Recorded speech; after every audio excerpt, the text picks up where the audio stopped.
ایران کی بندرگاہ بندر عباس کو امریکہ اور متحدہ عرب امارات نے نشانہ بنایا ہے، جس سے ایران اپنی زیادہ تر تجارت کرتا ہے۔ بندر عباس اس کو ٹارگٹ کیا گیا ہے کل رات، اور اس کے بعد قسم جزیرے کو نشانہ بنایا گیا، جہاں آئل ڈیپو اور ریفائنریز کو نشانہ بنایا گیا ہے امریکہ اور متحدہ عرب امارات کی طرف سے، جس میں کہا جا رہا ہے کہ ایران کے ایک ٹینکر جو کہ آئل ٹینکر ہے اس کو تباہ کر دیا گیا ہے، جو کہ آئل لے کر جاتا تھا۔ امریکہ کی طرف سے یہ حملہ ہوا اور کچھ آئل ریفائنریز کو بھی دوستوں نقصان پہنچا ہے ان جزیروں پر، یعنی کہ سیز فائر توڑ دیا گیا ہے امریکہ کی طرف سے اور دوبارہ جنگ شروع کر دی گئی ہے۔ اب اس میں ہم متحدہ عرب امارات کا نام اس لیے لے رہے ہیں کہ وہ اس میں امریکہ کے ساتھ شامل ہے، کیونکہ حال ہی میں دوستوں متحدہ عرب امارات کی فجیرہ پورٹ پر بھی حملہ ہوا۔ اب ڈائریکٹ تو وہ ایران سے جنگ کرنے کے قابل نہیں ہے، تو متحدہ عرب امارات نے رات کو امریکہ کے ساتھ مل کر یہ حملہ کیا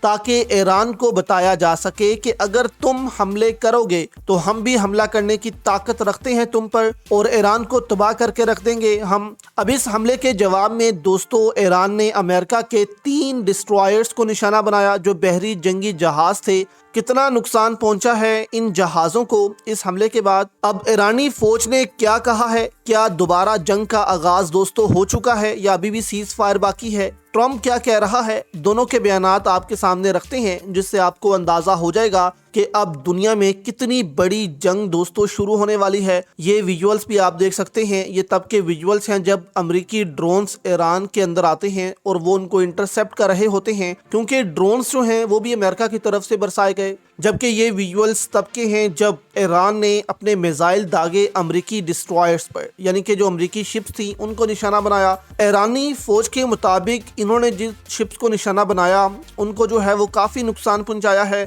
ان کو جو ہے اتنا نقصان پہنچایا ہے کہ اب وہ ایران کے خلاف کسی آپریشن کا حصہ نہیں بن سکیں گے، یعنی کہ وہ دوبارہ امریکہ جائیں گے، وہاں ان کو ریپیئر کیا جائے گا۔ اتنا نقصان ایران نے ان شپس کو پہنچا دیا ہے، جبکہ ٹرمپ کا بیان سامنے آتا ہے کہ نہیں، ان شپس کو کوئی نقصان نہیں پہنچا، یہ بہت طاقتور ڈسٹرائرز تھے، انہوں نے ناکہ بندی کو جو ہے وہ پار کرتے ہوئے ابنائے ہرمز جو ہے اس کو پار کیا، اور اب جو ہے وہ بلوکیج جاری رہے گی، یعنی کہ ناکہ بندی جاری رہے گی۔ اگر ایران نے ابھی بھی ڈیل نہ کی تو ہم ان کو تباہ کر کے رکھ دیں گے، یعنی کہ ٹرمپ کہہ رہا ہے کہ ڈیل کرو، ابھی جنگ نہیں۔ لیکن یہاں پر دوستو جو IRGC ہے اس کا بیان آتا ہے کہ اب جنگ شروع ہو چکی ہے، سیز فائر کی خلاف ورزی کی گئی ہے، جس کے بعد اب جنگ شروع ہے۔